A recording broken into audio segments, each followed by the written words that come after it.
Libro de Números, capítulo 26 al capítulo 27, primeros versículos.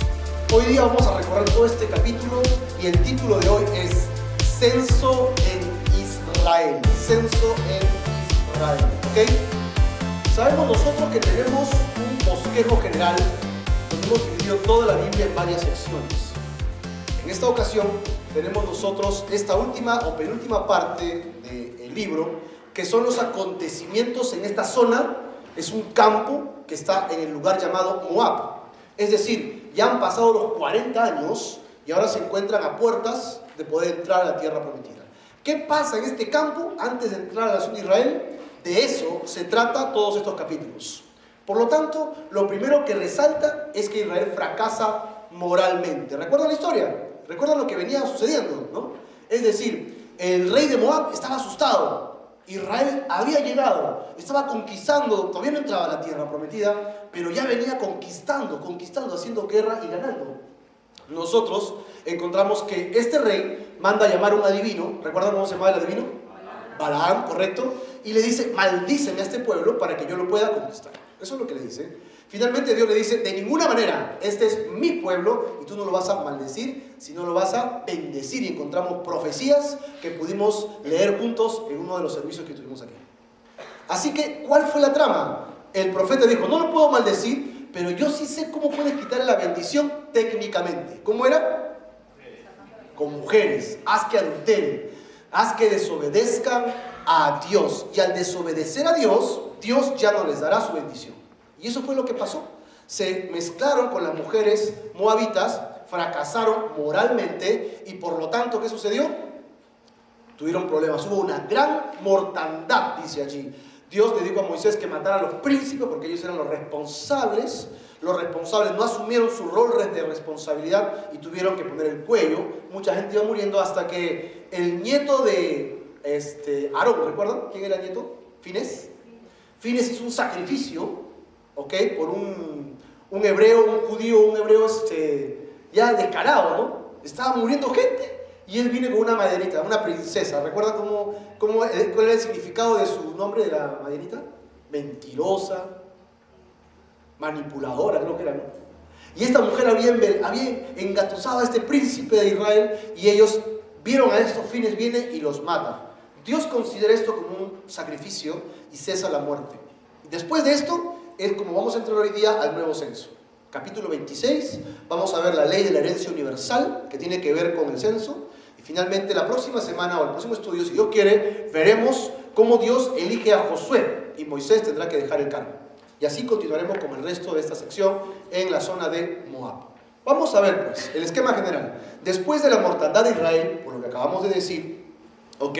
Por su fornicación con las hijas de Moab, Dios barrió con el resto de la vieja generación a quienes juró en su ira, que no entrarían a Canaán. ¿Correcto? Así que Dios toma la suma de toda la congregación por dos cosas. Primero, para que la descendencia de Abraham pudiera recibir la promesa que Dios le había dado a Abraham, a pesar de las muertes tras muertes que ocurrieron a través del tiempo. Y segundo, era el tiempo de poder hacer una contabilidad total de las personas para poderla llevar a la tierra prometida y entregarle la tierra que Dios le había dado. Texto importante en esta cita, número 26, los dos primeros versículos. Y dice así: aconteció después de la mortandad que Jehová habló diciendo: tomad el censo de toda la congregación de los hijos de Israel. ¿De qué años? De 20 años arriba, por las casas de sus padres, todos los que puedan salir a la guerra en Israel. La contabilidad era de 20 años para arriba. ¿Cuál era el objetivo que tenían que hacer esos muchachos de 20? A la guerra. Así que si tenías 19, no ibas a la guerra. Si tenías 20, estaba frito a la guerra. ¿Sí? Y acá hace años había servicio militar obligatorio, ¿no? Servicio militar obligatorio. Y todo el mundo tenía que ir a servir a la patria. Ahora ya lo quitaron. Vamos pues a ver entonces lo que hoy día nos atañe. Capítulo 26 y solo masticamos un poquito del capítulo 27. Del versículo 1 al 4, la orden para el censo. El grueso del estudio, que es casi todo el capítulo del 5 al 51, hablaremos del censo. Del 52 al 56 veremos cómo Dios les va a repartir la tierra. Del 57 al 62 veremos que Dios va a tomar aparte a la tribu de Leví y la va a contabilizar también. Finalmente veremos en ese capítulo del 63 al 65 cómo Dios ha hecho una nueva nación, totalmente. Y fruto de eso va a haber una ley que va a surgir recién en este capítulo 27. Una ley que nunca antes había existido. Una ley, mejor dicho, que existía en una base, pero que Dios la va a modificar. Es una adaptación a la ley que nos va a interesar saber. ¿Ok? Vamos pues a continuar con la idea del estudio de hoy día. La primera parte, la orden para el censo. Versículos del 1 al 4. Bueno, de todas maneras, después de la muerte, Dios ordenó que se tomara el censo de los hijos de Israel. Este era el tercero de toda la historia. El primero tenía un propósito religioso. El segundo tenía un propósito netamente militar. Y el de ahora es militar porque van a entrar a conquistar, pero también es organizativo o político. Tiene la intención de entregarle tierras. Así que los tres censos que hemos visto en el libro de Números hasta ahora tienen estas intenciones. El de hoy día tiene esta intención de, ok, ¿cuántos tienes? Y te voy a dar tierras para ti. ¿Ok? Vamos a ver entonces el versículo del 1 al 2 del capítulo 26. Aconteció, después de la mortandad que Jehová habló a Moisés y a Eleazar. ¿No era Moisés y Aarón? ¿No recuerdan que era Moisés y su hermano Aarón? ¿Y quién es Eleazar? Eleazar es el sobrino de Moisés, hijo de Aarón. ¿Por qué? Porque Aarón murió. Hemos leído capítulos anteriores que murió María y siguieron caminando. Después murió Aarón, hicieron luto. Y antes de morir Aarón le entrega, ¿no?, las vestimentas de sumo sacerdote a su hijo Eleazar. Eleazar entonces ahora es el sumo sacerdote. Moisés y el sumo sacerdote Eleazar, hijo del sacerdote Aarón, diciendo: tomen el censo de toda la congregación de los hijos de Israel de 20 años arriba por la casa de sus padres, todos los que puedan salir a la guerra en Israel. Así que, para tenerlo más claro, después del último castigo que Dios dio por la rebelión, ¿ok?, de ellos, Dios les ordena un censo. ¿Para quiénes? Para muchachones a partir de los 20 años en adelante. Entonces Moisés y el sacerdote Eleazar hablaron con ellos en los campos de Moab, junto al Jordán, frente a Jericó, diciendo: contaréis el pueblo de 20 años arriba, como mandó Jehová a Moisés y a los hijos de Israel que habían salido de la tierra de Egipto. Así que entramos de lleno al censo. Me van a ayudar, ¿ok? Tenemos que contabilizar juntos. Primero, vamos a definir la lista de las tribus. Es decir, si en tu casa tu papá y tu mamá tuvieron 4 hijos, tendríamos que hacer una lista de 4. En el caso de Israel, ¿cuántos hijos tuvo? Tuvo 12 hijos y una hija, ¿recuerdan? No se olviden de la hija. Su hija se llama Dina. Por cierto, creo que en la próxima reunión de mujeres ese es el tema, ¿no? Dina, la hija de Israel. Si no sabías que Israel tenía una hija, ahora ya sabes el chisme. Israel tiene 12 hijos. A ver, del 1 al 12. ¿A mí me acompañan? Rubén, Simeón, Gad, Judá, Isaacar, Zabulón, José, Leví, Benjamín, Dan, Aser y Neftalí. Ahí está la lista. Algunos lo ordenan por el orden de sus madres, algunos por orden de nacimiento, pero en este caso solo estamos haciendo una lista, porque es como lo va a plantear este libro de números para cuestiones de la contabilidad. ¿Ok? Yo quiero rescatar 2 nombres en esta lista, porque es una pregunta que siempre nos va a quedar en el aire, ¿no? ¿Ok? 2 nombres, el 7º y el 8º. ¿Quiénes son? José y Leví. ¿Qué pasa si yo saco a José y Leví del cuadro? ¿Cuánto me quedan? Ups, ¿no eran 12? Porque hasta donde yo recuerdo, Dios le dijo a Leví y a su descendencia que ellos no heredarían la tierra, porque Dios sería su herencia. Tengo un problema. El otro problema que tengo es José. José es el hijo de ¿quién? Ustedes recuerdan, José es el más conocido del Antiguo Testamento, ¿no? ¿Dónde acabó José? En Egipto, ¿verdad? ¿Sus hermanos qué hicieron? Lo vendieron a Josecito. Y Josecito al final queda como primer ministro, después de ser esclavo, a primer ministro de la nación de Israel, de la nación de Egipto, perdón. Y el que él se haya convertido en primer ministro hizo que se abrieran las puertas para que cuando haya desastre catatónico en el planeta, economía mundial caída y todas las conquistas, todo Israel venga a Egipto y Egipto se convertiría en una especie de cobertura para que Israel creciera. Si Israel no hubiera ido a Egipto, hubiera sido bien fácil que otras tribus los maten en esos 400 años. Pero como ellos terminaron en Egipto, ¿quién iba a meterse con Egipto? Y en el medio estaba Israel creciendo, como gestándose, ¿no? Hasta que se convirtieron en esclavos y luego salen para ir a la tierra prometida. Entonces José, por lo que hizo, su padre le dijo que le daría la herencia a sus 2 hijos. Así que José tenía doble herencia. Explicamos esto para tener claro la lista de los 12. De tal manera que si teníamos 10 y José tiene una herencia doble, sus 2 hijos, Manasés y Efraín, pasarían a ser parte de la lista. ¿Correcto? Así que cuando leamos que Dios va a distribuir la herencia entre las 12 tribus, no va a considerar ni a José ni a Leví. ¿Y a quién va a involucrar? A Manasés y a Efraín, con la que nos queda nuestra lista final. ¿Correcto? De esta forma, a la hora que vayamos al transcurso de los nombres y los números, tienes que saber que esta es la lista que vamos a tomar. Bien, vamos pues al primer en la lista. ¿Quién es el primer hijo? Rubén. Yo he marcado en celeste los hijos. Miren, Rubén tiene a Enoc, Falú, Esrom y Carmi. ¿Estamos de acuerdo? Son 4 hijitos. ¿Cuántos son en total? 43.730. Ahora, cabe destacar que los hijos de Falú es el segundo hijo, ¿estamos bien? Falú, ¿no? Dice Eliab, los hijos de Falú, Eliab. Y Eliab tuvo a Nemuel, a Datán y a Abiram. ¿Les suena esos nombres? Datán y Abiram, ¿verdad?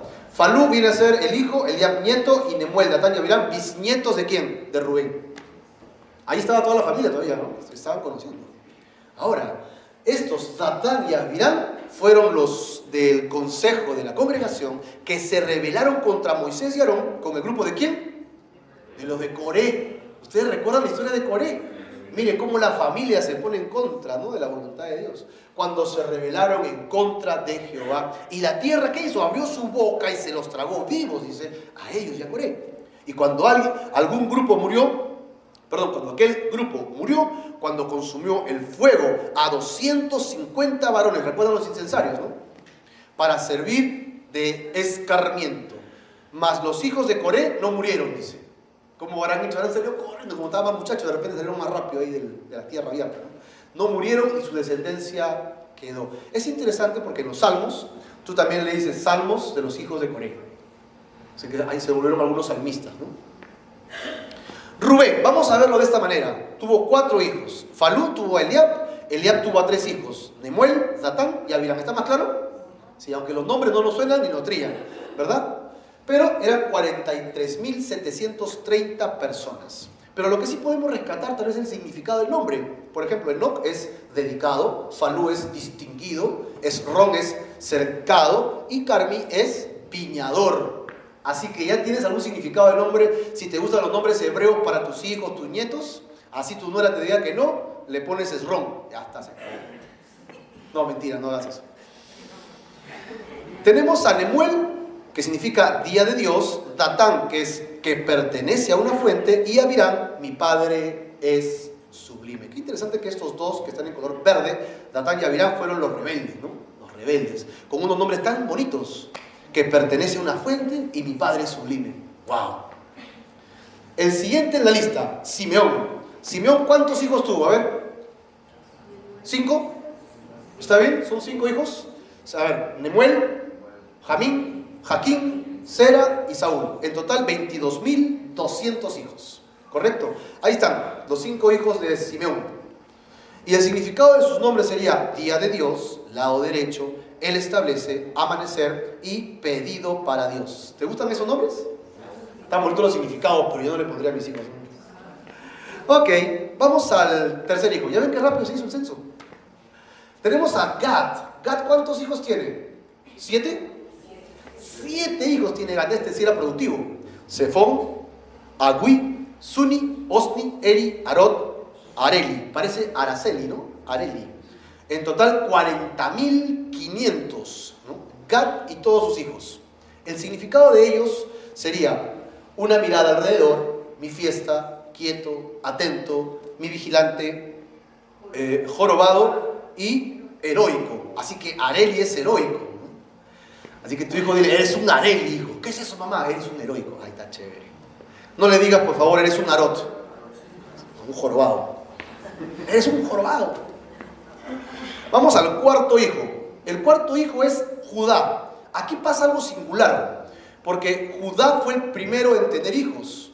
Cuando acontecieron los problemas de la venta de José, Judá hace un espacio en el libro de Génesis y se va a otro lugar con un amigo y tiene hijos. Sus primeros hijos eran y Onán. Y dice allí, y y Onán, ¿qué pasó? Murieron en la tierra de Canaán. Ellos no llegaron a bajar a Egipto. Ok, murieron en la tierra de Canaán. ¿Ustedes recuerdan lo que dice ellos? Dice que era malo, pero con M de mucho. Era muy malo.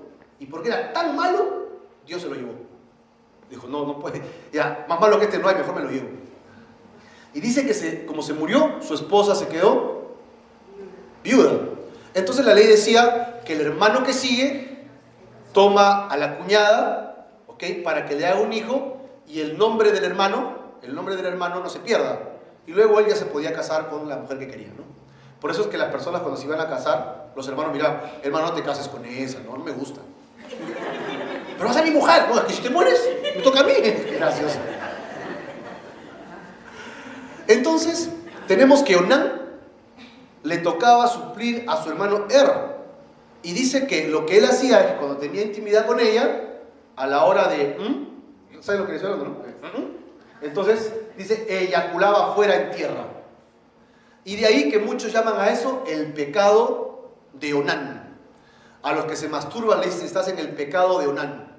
Pero esto no es verdad, pues, porque simplemente eyaculaba fuera, no es que se estaba masturbando, ¿no? El pecado de Onán. Y por hacer eso, Dios también se lo llevó porque él no quiso honrar a su hermano ni a su padre. Y la historia continúa ahí, ¿verdad? Pero luego dice, y fueron los hijos de Judá por sus familias los que quedaron vivos, Sela, Fares y Zera. Y luego habla de Fares, el último hijo, ¿no? Y de Esrón, la familia de los esronitas, y de Amul. Total, ¿cuántos son? 76.500. Ve tomando apunte para sumar. Ok, así que tenemos a Judá con sus dos primeros hijos fallecidos, a Sela, Fares y Zera. Y Fares tuvo a Esrón y Amul. No olviden que y Onán murieron en la tierra de Canaán. El significado de era atento, Onán era fuerza, Sela era oración, Fares es brecha y Zera era amanecer. Amanecer, qué bonito. Y Esrón, los nietos, sería cercado y Amul, compadecido. Ahí están esos nombres. ¿Qué tal el nombrecito? Vamos al quinto hijo, Isacar. Isacar tenía 4 hijos. Una que parecía Tula, pero es Tola, Fua, Jasub y Simrón. ¿Cuántos en total? 64.300, ¿verdad? Así que tenemos Isacar con sus 4 hijos. Y el significado de ellos es carmesí, qué bonito, boca, él retorna y vigilante. Vigilante. Sexto hijo. Si así fueran todos los censos, qué maravilla sería, ¿no? Zabulón. ¿Cuántos hijos tuvo Zabulón? 3 hijos. ¿Cómo se llaman? Seret, Elón y Jaleel. Ok, Jaleel. ¿Y cuántos eran en total? 60.500. ¡Wow! Dice la Biblia que cuando ellos entraron a la tierra de Egipto, con el papá Israel que estaba vivo, eran 70. Y mira ahora cuántos son. En 3 generaciones nada más. Así que Zabulón tenía 3 hijos y eran el significado de sus nombres: anhelo, encina y Dios sea amistoso. Qué bonito nombre, ¿no? Dios sea amistoso, como amigo de Dios. El séptimo en la lista. Aquí sí tenemos más detalles. ¿Recuerdan ustedes a José y sus 2 hijos que suplían a los 2 hermanos? ¿Ok? Eran Manasés y Efraín. Así que el séptimo hijo en la lista va a ser Manasés y el octavo va a ser Efraín. Manasés. Manasés tiene varios hijos. Acá tenemos a quién: a Maquir, Asriel, Siquem, Semida y Efer. Maquir, ¿ok?, tuvo a Galaad, y Galaad tuvo 2 hijos, es decir, su papá, su abuelo, su bisabuelo, ¿no? Y Jefer tuvo a Zelofejat. ¿Celo qué? Zelofejat. ¿Qué tal nombrecito? Ahora, esta cita la voy a leer textualmente porque la vamos a repasar al final del estudio de hoy. Y Zelofehad, hijo de Efer, no tuvo hijos, sino hijas. ¿Cómo le dicen a los que tienen puras hijas? O sea que el tipo era chancletero, ¿no? Zelofehad era chancletero, versión Dios, no, barrio habla hoy. Y los nombres de las hijas de Zelofehad fueron Maala, Noa, Ogla, Milca y Tirsa. ¿Cuántas son en total? 5 ñañas, 5 guaguitas, 5 bebitas, puras mujeres. Estas son las familias de Manasés y fueron contados entre ellas, ¿cuántas? 52.700. Aquí tenemos la lista entonces de los 5 hijos de Manasés, ¿no? Hijo de José. Y tenemos a Maquir, que tuvo a Galaad, a Jefer, que tuvo a Zelofehad. Y vemos a Galaad, que tuvo a Geser y a Elec. ¿Estamos de acuerdo? ¿Y cuántas hijas tuvo Zelofehad? 5 hijas. Ahí están sus nombres: Maala, Noa, Ogla, Milca y Tirsa. Significado de los nombres: vendido, voto de Dios, hombro, fama de conocimiento, zanjo. El semida debe haber sido muy intelectual. Ahora, con relación a Galaad, se llama rocoso. Y con relación a las hijas, ok, ahorita vamos a ver sus nombres, pero tenemos a los hijos de Galaad, Geser y Elec, que es formación, y porcón. ¿Porcón no suena como canchita? Sí. O sea, Elec es como canchita popcorn, algo así. Y vamos a ver ahora a las chicas, ¿no? A las chicas. Qué extraño, ¿no? Porque en las genealogías antiguas, las mujeres no tienen ningún valor, porque la herencia, la simiente viene por el hombre. Pero si te das cuenta, en las genealogías hebreas se vienen considerando a las mujeres. Es decir, para Dios sí tienen valor las mujeres desde siempre, ¿sí? El hombre en su rudeza, el hombre en su machismo, las ha sacado de los cuadros para gobernar, para reinar. Pero Dios siempre las ha mantenido en su corazón. Luego, cuando veamos la genealogía de Jesucristo, tendremos unas anécdotas muy interesantes de quiénes fueron algunas de sus antecesoras. Tremendas. Vamos a ver. Entonces, Amaala, débil. Ogla es perdiz. Tirsa es deleite. Tirsa, ¿sí la he escuchado? ¿Ustedes han escuchado Tirsa? ¿No? Tirsa. Pero acá es Tirsa. Tirsa es deleite. Noa es movimiento. Y Milca, reina. Así que a tu hija cuando le diga, ¡ay, mi Milca, qué bonita mi reina! Vamos pues al octavo hijo, el siguiente hijo de José. El siguiente hijo de José era Efraín. ¿Efraín tenía cuántos hijos? 3 hijos. Sutela, Beker y Tahán. Beker es un apellido que hay acá en Perú, ¿no? ¿Han escuchado el apellido Beker? Ok. Sí. Y dice acá, versículo 36, y estos son los hijos de Sutela, del primer hijo, Herán. Ahí tenemos un nieto. En total, ¿cuánto eran? 32.500 del segundo hijo de José. Ahí tenemos a Efraín, a Sutela, a Beker y a Tahán, y Sutela tuvo a Herán. Los nombres se podrían identificar como estallido, camello y campamento. Y con relación al nieto, sería vigilante, Herán. Vamos al noveno hijo, Benjamín. ¿Ustedes recuerdan a quién es Benjamín? Pues en realidad Benjamín es el último de los hijos, ¿no? Entonces, el Benjamín, por eso es que las familias grandes cuando tienen el último hijo, ¿cómo le dicen? El Benjamín de la familia, porque es el último, ¿no? La Benjamina ya nació con las justas. El hijo de tu vejez, dicen, ¿no? Ya, con la justa salió el Benjamín. Ahí está Benjamín. Benjamín tuvo varios hijos: Bela, Asbel, Airam, Sufam, Ufam. Y de Bela nacieron Ar y Naam. ¿Cuántos eran en total? 45.600 hijos. 45.600 hijos. Así que ahí tenemos la genealogía de Benjamín con sus 5 hijos y sus 2 nietos. El significado del nombre sería confusión, gran labio superior, Dios es exaltado, serpiente y protección. ¡Qué nombrecitos! ¿Cómo te llamas? Serpiente te llamas, ¿no? Sufam. Y Ard y Naamán significan jorobado y agradable. Naam, agradable. 10º hijo, Dan. Este es más facilito, porque ¿cuántos hijos tuvo? 1 y se acabó. Sin embargo, con ese 1, ¿cuántos tuvo? Mira. Dios, 64.400 hijos. Este sí era bravo, ¿no? Dan y Suam. Y el significado significa depresión. Estaba tan deprimido que tuvo muchos hijos. Uno solo. Tenemos el 11º hijo, Aser. Aser es interesante también porque te menciona 4 hijos. Imna, Isui, Beria y una hija llamada Sera. Ok, de Beria tiene 2 hijos, Eber y Malquiel. ¿Cuántos hijos en total? 53.400 hijos. Están apuntando, ¿no? Después de los exámenes, ¿eh? Tenemos ahí entonces a Aser con sus 3 hijos hombres y su única hija mujer. Y Beria tenía 2 hijos, Eber y Malquiel. Significado de los nombres pueden ser interesantes como prosperidad, semejante, un don. Y ella significaba abundancia, ¿no? Entonces Sara es abundancia en hebreo. O Sera, perdón. Sera. Y Eber es comunidad y Malquiel es Dios es mi rey. Dios es mi rey. Qué bonito nombre, Dios es mi rey, Malquiel. Y así llegamos al último de la lista. Hemos leído 50 versículos, imagínense, qué bonito. Neftalí. Neftalí tiene ¿cuántos hijos? 4 hijos. Jasel, Guni, Geser y Silem. ¿Cuántos en total? 45.500 hijos en total. Así que tenemos ahí los 4 hijos y el significado de sus nombres serían Dios distribuye, grulla, formación y Dios ha compensado. Dios ha compensado.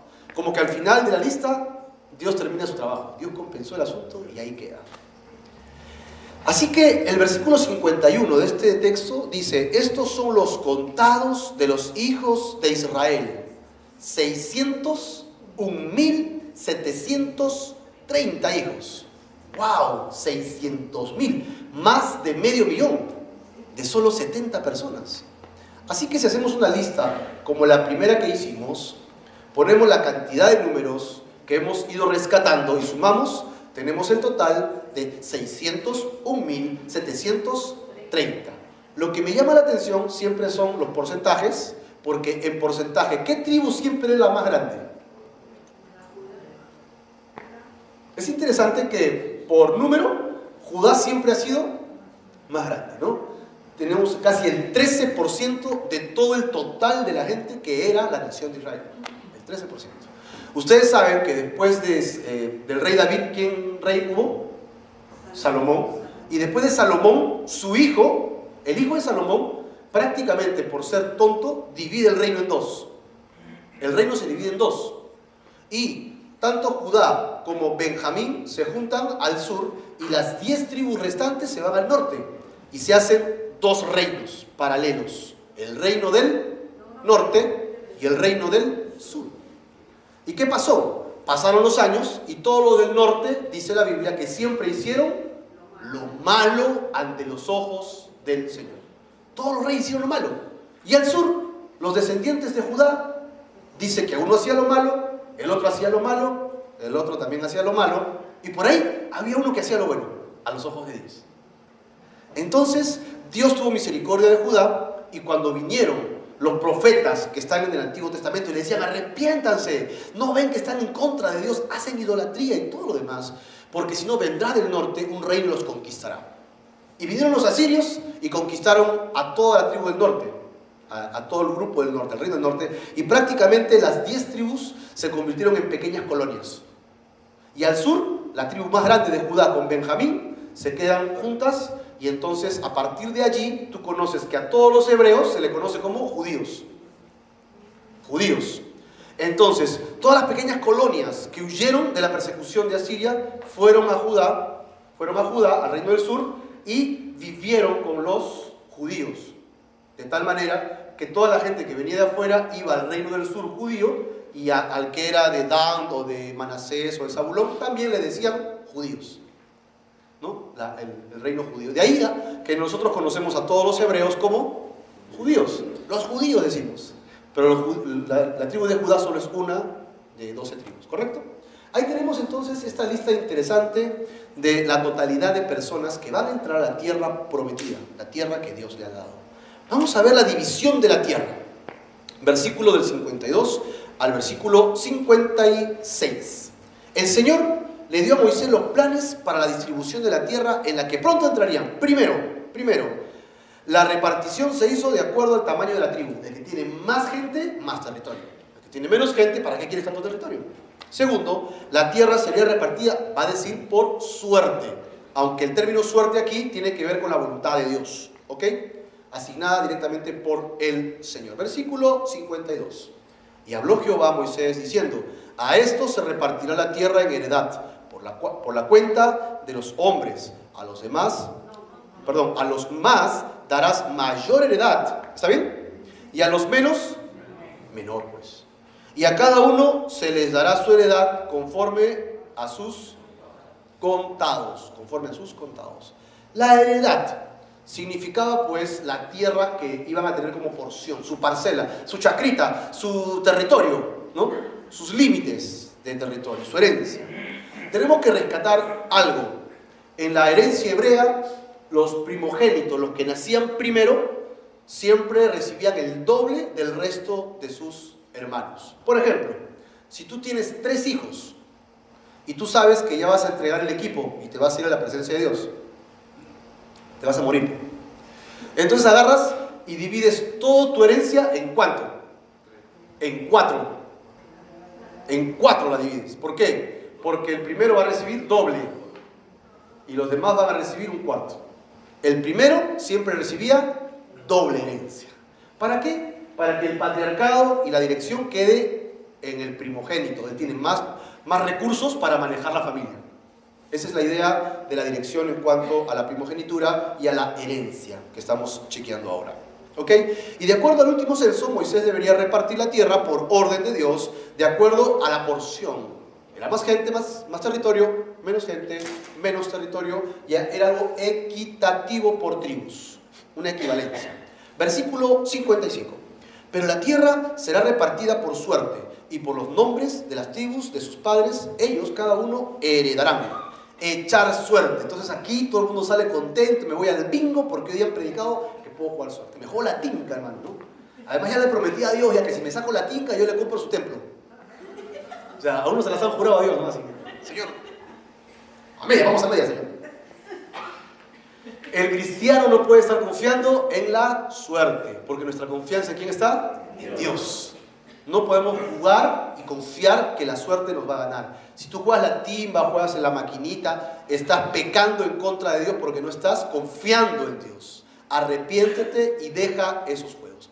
Otra cosa es que en tu casa juegues casinito, bingo, como recreación. Eso no es pecado, ¿ok? Eso no está mal. Lo estamos hablando de poner tu confianza en la suerte, que es diferente. ¿Ok? En la suerte. Echar suerte era una costumbre antigua para decidir sobre diferentes cuestiones. El método era muy simple. Ponían entre la túnica 2 piedritas o ponían maderas con una marca cada uno y la ponían allí y la comenzaban a agitar. Y la que salía disparada primero, esa que salía era la que había ganado. Ese era más o menos el juego de ruleta que hacían. ¿Sí? Luego nosotros vamos a ver o hemos estudiado que el sumo sacerdote tenía el turín y el tumín, ¿recuerdan? El tumín y el turín no pusieron. ¿Para qué era eso? Para echar suertes. Es en la suerte que Dios decidía la voluntad que tenía para las cosas. O sea, entonces, algunos creen que eran piedritas, una blanca y una negra. La ponía dentro del efod, la mezclaba y el sacerdote y luego agarraba y decía, Señor, que se haga tu voluntad, y sacaba y la que blanca, entonces esta es la decisión de Dios. Pero incluso en el escoger la piedrita, Dios es quien ponía la piedrita. No está en la suerte, sino en que Dios escogía la suerte. ¿Me entienden, no? Es totalmente diferente a creer que la suerte me va a dar una ganancia. Miren lo que dice Proverbios 16:33. La suerte se echa en el regazo, ¿no? Para jugarla, ¿no? Mas de Jehová es la decisión de ella. Nosotros ya no podemos dejar a la suerte. ¿Ustedes recuerdan en el Nuevo Testamento algo que se dejó a la suerte?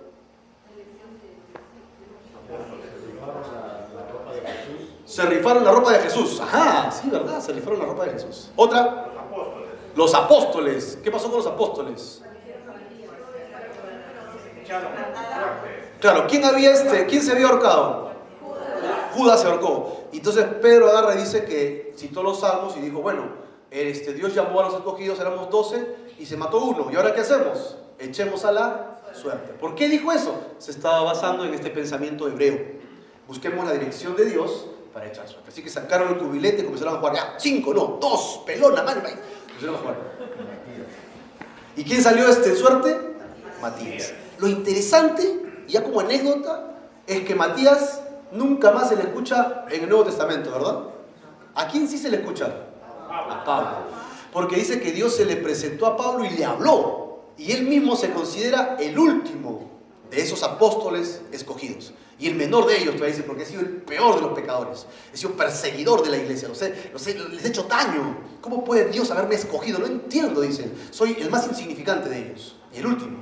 Dios escogió a, ¿cómo se llama? El último apóstol. Por su Espíritu Santo.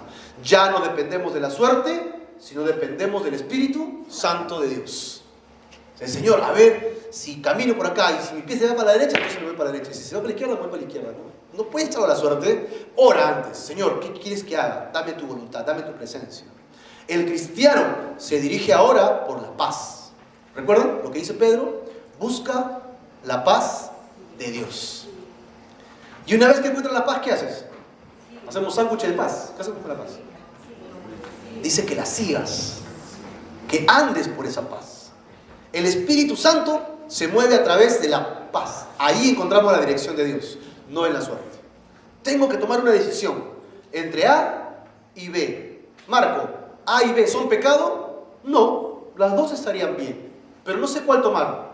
Entonces ora y busca la paz. Estoy inquieto con la A, no estoy tranquilo, tengo algo acá que no está bien con la A. Entonces toma la B. Sí, con la B tengo paz. No entiendo mucho por qué la B, pero voy a tomar la B. ¿Por qué? Es la voluntad de Dios. Así los cristianos buscamos la voluntad de Dios. A través de la paz y ya no de la suerte. En el Antiguo Testamento sí cabía esto. Era la forma en que Dios trabajaba y ya lo tenemos bastante claro, ¿no? Bueno, esto expresa la idea que ya hemos estado hablando. Primero, tenían que echar suerte y el resultado, ¿quién lo daba? Dios mismo. El pueblo heredaría la tierra que Dios le prometió y Dios es quien elegía cuánto le correspondería a cada tribu. Pues, versículo 56. Conforme a la suerte será repartida su heredad entre el grande y el pequeño. Entre el grande y el pequeño. Las tribus pequeñas y grandes, igual todas heredarán parte de la tierra prometida. Ahora podemos encontrar esa distribución ya en mapas, porque ya es historia, ¿no? En ese tiempo ellos todavía no sabían cuánto le iba a tocar. Pero más o menos este es un mapa que tú puedes encontrar en la internet con esta distribución de las tribus que Dios les entregó a cada uno en porción. ¿Ok? Ahora, si tú tienes un hijo, ¿ok? Y tu hijo viaja, se encuentra muy lejos, si no lo ves 10 años a tu hijo, y tú quieres que tu hijo reciba un regalo tuyo y le escribes una carta. Y le dices, hijo, te amo mucho, te extraño tanto, sé que estás haciendo bien tu vida y quiero regalarte esto. Y le das un regalo para él, muy bonito. Y una carta muy tierna, muy amorosa. Entonces, tu hijo recibe la carta y se pone a llorar y dice, este regalo me gusta, pero la carta me gusta más, porque expresa la voluntad de mi papá, expresa lo que mi papá siente por mí. Voy a guardar esta carta con atesoramiento. Y viene su amigo, los que nunca faltan, ¿no? Los amigos que siempre están ahí para ayudar, para conversar, ¿no? Esos amigos íntimos. Y le dice, oye hermano, mira lo que me ha escrito mi papá. Y él agarra y lee la carta. Oye, qué linda la carta de tu papá. ¿Y cuándo nos dividimos? ¿Cuándo nos dividimos tu regalo? ¿Qué? Ese regalo es para mí. Te estoy compartiendo lo que mi papá me dice. Pero acá dice, en esta carta dice que yo la puedo recibir. No, es que ese yo soy yo, no tú, pues. ¿Qué pensarías si tu amigo te dice, yo también quiero el regalo? ¿No sería absurdo? Porque ese regalo ¿para quién es? Es para ti. ¿Estamos de acuerdo o no? Lleva ese cuadro a Israel. Dios le ha prometido a Israel la tierra de Canaán. Es la herencia para Israel. ¿Tú mereces esa tierra? No. Pero cualquiera dirá, pero está en la Biblia. Sí está en la Biblia, pero esa promesa no es para mí. Esa promesa es para Israel. Esa tierra le pertenece ¿a quién? A Israel. Así que yo no tengo herencia ahí. Esa promesa es para la nación de Israel, para los hebreos, para los judíos. Pero yo no soy judío, yo no soy hebreo, yo no tengo herencia física en la tierra de Canaán. ¿Amén o no? ¿Estamos claros? Sin embargo, dice Dios que nos ha dado otra herencia. Otra herencia. Colosenses 3:24. sabiendo que del Señor recibirás, ¿qué cosa? Recompensa de la herencia, porque a Cristo el Señor servís. ¿Amén o no? Nosotros los cristianos tenemos otro tipo de herencia que Dios ha prometido para los que le sirven y para los que le aman. Si tú y yo seguimos a Jesucristo, ten por seguro que hay bendiciones, promesas y herencia de la vida eterna solamente en Cristo Jesús. ¿Amén o no? Dice también Colosenses 1:12, con gozo, dando gracias al Padre que nos hizo aptos para participar ¿de qué? De la herencia. ¿De quiénes? De los santos en luz. No es su nación Israel. Santos en luz somos la iglesia. Somos la iglesia. ¿Ok? El plan de Dios es muy simple. Dios genera un universo entero que se expande y en el medio una pequeña cunita, una pequeña casita donde pone a una pareja. ¿Quién es? Adán y Eva. Y le dice a Adán y Eva, yo quiero que tú gobiernes ese planeta. ¿De acuerdo o no? ¿Quiénes iban a gobernar? Adán y Eva y sus descendientes. Es decir, sus descendientes, ¿quiénes somos? O sea, ¿nosotros íbamos a gobernar este planeta? Claro que sí. ¿Y por qué no estamos gobernando? ¿Por qué estamos todos así como esclavos? Por el pecado que mora en nosotros. El pecado echó a perder la voluntad de Dios de gobernar la tierra. Y dice que por consecuencia del pecado del hombre entró la muerte y también la destrucción de la tierra. La tierra entró en un proceso de autoaniquilación durante los siglos, hasta que sufra dolores de parto para volver a nacer. Es decir, en este tiempo la tierra no ha evolucionado, sino al revés, ha involucionado. Se está destruyendo. Las razas no están mejorando, las razas están empeorando. ¿Sí o no? ¿Sí o no que ahora hay más enfermedades que antes? ¿Por qué? Porque nuestra genética cada vez es peor. Cada vez le mete más grasa, menos sueño, más café, más glúteos. Y antes la gente no era tan gorda. Ahora todos somos, bueno, la mayoría, son obesos. Hay gente que ya nace con diabetes. Antes la diabetes le daba a uno que otro. Ahora la gente ya hereda la diabetes. ¿Por qué? Porque estamos en involución. No existe la evolución. La evolución no viene de Dios. La evolución es totalmente diabólica y satánica. Y hay mucha información para hablar sobre la evolución y cómo esto no pertenece a Dios. Solo para darte un ejemplo. La evolución dice que la raza va mejorando, supuestamente, de un animal primate, ¿a dónde? A un ser humano. ¿Sí o no? Así que muchos creen que venimos ¿de dónde? Del mono. Yo creo que Dios me creó. Yo no creo que vengo del mono. Pero cada uno con su familia. Si Dios me creó, entonces soy imagen de Dios.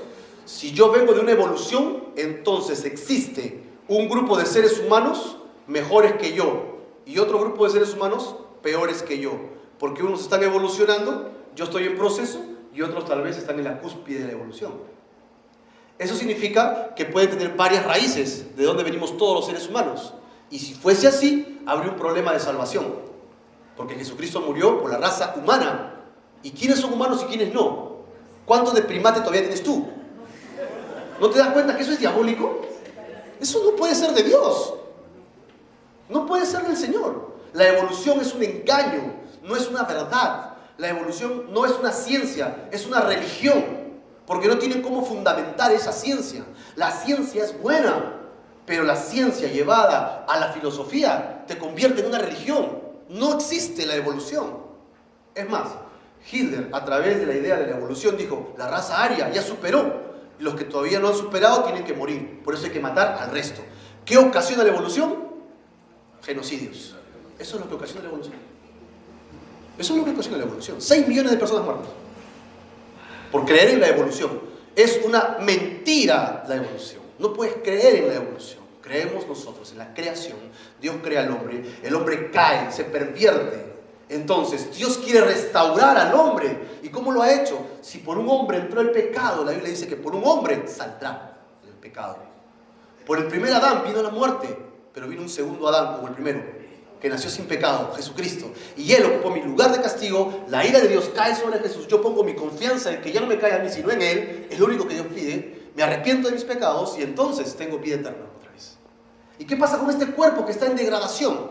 ¿Qué pasa con este cuerpo que era Adonis, ¿no? Antes parecía Ken, ahora parece Barney. Hola, hermano. Parece Barney, pues, ¿no? Antes era todo atlético, ¿no? Carlos caminaba así antes. Y ahora camina. Así acabamos, pues, ¿no? Acabamos mal. No, mentira, Carlos, todavía te queda un poco de orgullo eso, ¿no? Pues lo que sucede es que el Señor dice que nosotros en 1 Corintios 15 tenemos que entregar este cuerpo. Y una vez que lo entregamos, es llevado a la tierra. Y así como el grano es llevado a la tierra y muere. Y después que muere, ¿qué pasa con el grano? Se pudre. Y después que se pudre, ¿qué nace? Germina. Algo nuevo. Así también nosotros tenemos que morir a este cuerpo físico realmente. Y de este cuerpo Dios nos dará otro cuerpo. Esa es la promesa. Es la promesa. Tú quieres hablar de herencia. Esa es nuestra herencia. Que ya no tengo que morir, sino que tengo vida eterna. Que ya no tengo que padecer más con este cuerpo, sino que Dios me dará otro cuerpo en Él. Ese día es el día de la resurrección de los creyentes.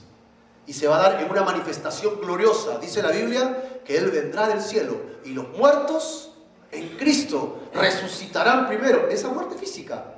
Y nosotros, los que habremos quedado, ¿qué dice la Biblia?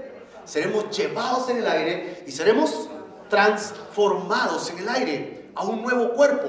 Otra vez, Primera de Juan, lo vuelve a decir y repite, ¿no? Seremos semejantes físicamente. ¿A quién? A Jesucristo. ¿Por qué? Porque le veremos tal como Él es. Así que Jesucristo no vendrá por segunda vez primero, sino primero vendrá por su iglesia en el aire. No pondrá pie sobre la tierra, sino que en el aire, en las nubes, nos tomará su iglesia allí e iremos para estar con el Señor Jesucristo en el cielo 7 años y luego regresaremos con Jesucristo después de los 7 años, que aquí será una tremenda y terrible tribulación. El anticristo y todo lo que tú has escuchado aparecer aquí mientras que tú y yo estemos en el cielo.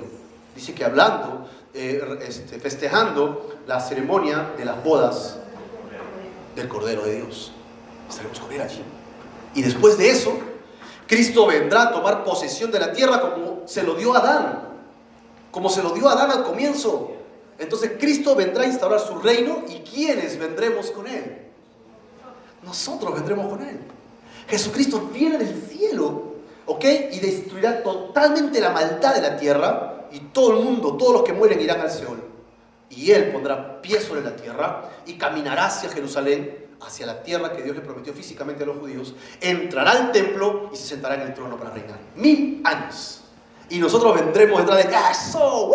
¡Vamos! Vendremos en el aire con Él. Imagínate, ¿querías volar? ¿No? Antes hacías vuela, vuela. ¿No? ¿Buenas o no? Deja esos pecados. Y ahora vas a volar de verdad. Vamos a poder volar en el aire, en nuestros caballos. Vendremos con Jesucristo a este mundo. Y reinaremos, ¿dónde? Aquí en la tierra. ¿Cuántos años? 1000 años con el Señor Jesucristo. ¿Y sabes qué significa reinar con Cristo 1000 años? Ya no en Jerusalén, porque esa tierra le pertenece a los hebreos, sino en el resto del planeta. Yo ya pedí barranco, Señor, por si acaso. No vale pedir 2 veces. Yo ya me separé. Chincha para Johnny. Vaya separando su terreno, nuestra herencia. Tenemos nuestra herencia en Cristo Jesús. Yo quiero mi herencia. Yo velo por eso. Yo medito en eso. Yo pienso, yo espero en eso. Porque eso es lo que Dios me ha prometido. Por lo tanto, si tengo que morir, padecer, si tengo que sufrir en esta tierra, no importa. Porque aquí no está mi herencia. Mi herencia está en el porvenir. Mi herencia está en lo que Él me ha prometido. En eso está mi herencia. ¿Amén o no? Por eso que el cristiano puede morir tranquilo por Cristo Jesús. Puedes morir porque sabes que lo entregas y el Señor tendrá todo a ti. Así que tenemos allí, hizo aptos para participar de la herencia de los santos en los cuantos esperamos esa herencia. En Cristo Jesús. Amén. Vamos a acabar ya con el censo levítico 57 al 62. El censo levítico es que Dios le prometió a los levitas que Dios sería su herencia. Ellos no heredarían la tierra prometida, más bien participarían en la tierra prometida. Y si cruzamos los 2 censos que se hizo en el Sinaí 40 años después, ahora en Moab, vamos a ver que hay 700 levitas más. 700 levitas más entre una y la otra. ¿Quieren leer todo esto? Muy bien. Los contados de los levitas por sus familias son estos. Gersón, la familia de los gersonitas, los de Coat, los de Merari, ¿de acuerdo? Estas son las familias de los levitas. Luego agarra y habla de los nietos, libnitas, hebronitas, y cada uno de ellos son como los primeros hijos de los hijos. ¿Ok? Luego habla de Amram. ¿Ok? En el versículo 59 dice que la mujer de Amram se llamaba Jocabet. ¿Y Jocabet era hija de quién? Así que Leví tenía ¿cuántos hijos? Gersón, Coat, Merari y Jocabet. Jocabet tuvo 3 ñaños. ¿Cómo se llamaba? Aarón, Moisés y María. Y si hablamos del mayor de ellos, Aarón, ¿cuántos hijos tuvo? 4. Nadab, Abiú, Eleazar e Itamar. Ya no lo menciona acá, pero el hijo de Eleazar es Finis, el que hemos estudiado hace poco. ¿De acuerdo? ¿Y cuántos eran ellos? 23.000. Aparte de las 12 tribus, existían estos 23.000 todavía más. Veamos pues un poco la historia de esta familia. ¿Sí o no? ¿Cómo nos gusta el chisme? Tenemos a Leví, que tiene Gersón, Coat, Merari y a Jocabet. Ahí está, una hija mujer. Otra vez, qué interesante, una mujer en la genealogía. Gersón tenía 2 hijos. Coat tenía a Amram, Izar, Hebrón, Uziel, y Merari tenía a Mahalí y a Musi. Ahora viene lo bueno. Pon ojito. Amram, ¿con quién se casó, dice? ¿Y quién es Jocabet? Se casó con su tía. Amram se casó con su tía y tuvo a 3 hijos, Aarón, Moisés y María. Izar tuvo a Coré, donde venían los coritas, ¿no? El grupo de Coré. Así que acá encontramos siempre los tapaditos, ¿no? Se metían entre la familia. Le gustó la tía y se casó con la tía. Y de ahí tenemos nosotros a los 3 hijos que son sobresalientes en el Antiguo Testamento. Y Aarón tuvo a sus 4 hijos. Ya sabemos que los 2 primeros murieron por hacer fuego extraño. Si hacemos una contabilidad simple, tenemos una diferencia de 700 levitas más en el transcurso de 40 años. O sea, se multiplicaron en gran número. La nueva nación que se formuló del 63 al 65. Tenemos nosotros que esta era una nueva nación. Ninguno hubo de los contados que hubieran sido enumerados en el desierto de Sinaí, salvo 2, Josué y Caleb. Los demás todos murieron en el desierto. Y Dios cumplió su palabra al hablar acerca de que ninguno de ellos por su ira entrará a la tierra prometida por su desobediencia. Estos son los contados por Moisés y el sacerdote Eleazar, los cuales contaron a los hijos de Israel en los campos de Moab junto al Jordán frente a Jericó. Y entre estos ninguno hubo de los contados por Moisés y el sacerdote Aarón, cuando fue al comienzo, en el primer censo, quienes contaron a los hijos de Israel en el desierto del Sinaí. Versículo 65. Porque Jehová había dicho a ellos: morirán en el desierto. Y no quedó varón de ellos, sino Caleb, el hijo de Jefone, y Josué, el hijo de Nun. Josué va a ser pues el personaje predominante en el resto de la historia, ¿no? Así que del primer censo todos murieron. Solo Josué y Caleb quedaron vivos, tal como Dios lo dijo, y se cumplió literalmente la palabra de Dios. El primer censo es al inicio del peregrinaje. El segundo censo, al final del peregrinaje, 40 años después, antes de entrar a la tierra prometida. El primer censo se realizó en el mes segundo del segundo año, en su salida de la tierra de Egipto en el desierto. Y el segundo se realizó en los campos de Moab. Primero aquí y luego aquí. ¿Ok? Muy cerca de la tierra que Dios ya les había prometido. Y son 2 generaciones distintas. La primera es la que empezó el peregrinaje y todos murieron. Y la segunda es la que ahora tiene la autoridad para entrar a la tierra prometida que Dios les había mandado. ¿Ustedes recuerdan a las 5 hijas? ¿Recuerdan a las 5 hijas que había por ahí?